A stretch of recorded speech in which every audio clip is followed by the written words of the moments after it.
కుటుంబం మంచువారి కుటుంబం కుటుంబం మంచువారి కుటుంబం.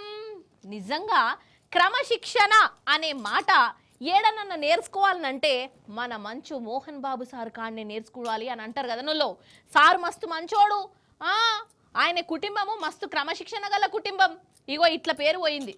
కానీ కొన్నొద్దుల సంధి మంచువారి కుటుంబంలో కూడా లొల్లులు జవడాలు అవుతాయి. అయినా ఏ ఇంట్లో లేవు చెప్పుండ్రోల్లా కదా.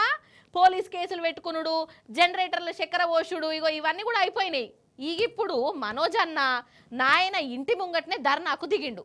మరి ఆయనకేమి ఆపతొచ్చిందో ఏందో అరుచుకున్నట్టు చేద్దాం రాండ్రి. అగో మోహన్ బాబు సారు చిన్న కొడుకు మంచు మనోజ్ బాబు ధర్నాకు దిగిండు కాదల్లా. ఇంటి గేటు ముంగట కూర్చొని న్యాయం కావాలి, ధర్మం కావాలి, నన్ను ఇంట్లోకి రానియాలి అని అనుకుంటా కూర్చున్నాడు. ఇక వీళ్ళ ఇంట్లో నడుస్తున్న లొల్లులు పంచాదులు మీకెరుకున్నదే కదా. అన్నదమ్ముళ్ళ లొల్లి, తండ్రి కొడుకుల నడుమ పంచాది. సరే ఇలా ఎవరిది తప్పో ఎవరిది ఒప్పో మనం చెప్పుకున్నాడు ఎందుకు గాని, ఇప్పుడు ఎందుకు కూర్చున్నాడు అంటే వీళ్ళన్న కన్నప్ప మంచు విష్ణన్న ఈయన కారెత్తుకపోయిండట, దొంగతనం చేసిండట. ఇక ఈయనను జల్పల్లిలో ఉన్న ఇంట్లకు కూడా రానిత్తలేడట.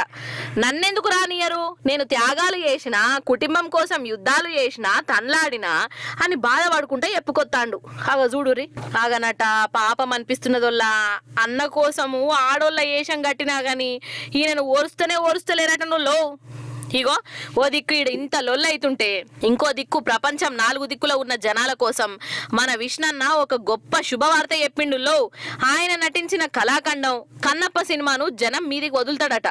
మొన్న వాయిదా వేసిండని అనే కదా. ఇక ఆ వార్త విన్నాక చాలా మంది ఊపిరి బిగబట్టిర్రు. ఇక ఇప్పుడు మోహన్ బాబు సారును విష్ణుబాబు ఉత్తరప్రదేశ్ సీఎం యోగి సార్ను కలిసి ఇక సినిమాను జూన్ 17వ తారీఖున విడుదల చేస్తాము అని మీ దీవెనార్తులు కావాలి అని చెప్పుకొచ్చిర్రు. ఇక ఇంకేందిగా ఓ దిక్కు తమ్ముడేమో ఇంటి ముంగట ధర్నా, ఇటు దిక్కేమో కన్నప్ప సినిమా. ఇక జనాలు ఎవరిని మెచ్చుతారో చూడవలసి ఉన్నది మరి.